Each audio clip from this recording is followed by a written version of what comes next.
Good morning mga bibe! Tara na! Maaga papadyak si Inday ngayon kasi boboto tayo mga bibe! Eleksyon dito ngayon bibe! Ipapakita ko sa inyo kung paano ka tiwasay at gaano katahimik ang eleksyon dito. Pupunta tayo sa presinto. Magugulat kayo, parang hindi eleksyon dito. Mag-denim jacket tayo mga bibe! Para hindi tayo gaanong bilad sa araw. May papusod ang inyong bebe. Yan. Mag-helmet tayo. Para safe lang tayo.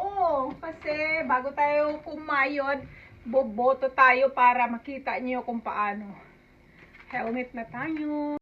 Ito lang ang aking bag para hindi gaanong banasin. Diba?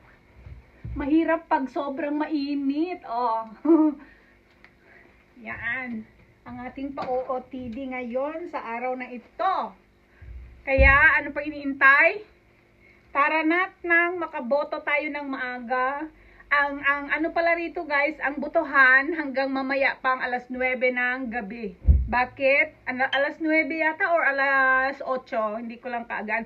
Pero kasi gini-giveaway nila yung mga nagtatrabaho na hindi makaboto sa araw after work ng hapon. Kaya gabi na ang closing time ng kanilang dito pagboboto guys. O, di ba? Napaka-flexible. Hindi kagaya diyan sa atin na OMG tapos ang gulo-gulo. Papakita ko sa inyo guys. Tara na mga bebe! Pabyote, ang anyong bebe. Ito na tayo guys, ganito ka.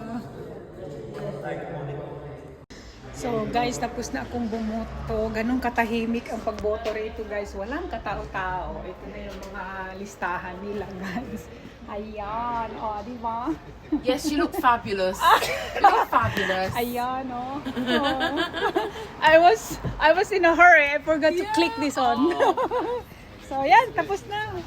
Ganun lang talaga, Ayan lang nakalagay. Walang kapila-pila, guys. Di ba? Thank you so much. Tara, padyak na tayo ulit. Tapos na si Inday. Sino kayang mananalo sa botasyon ngayon?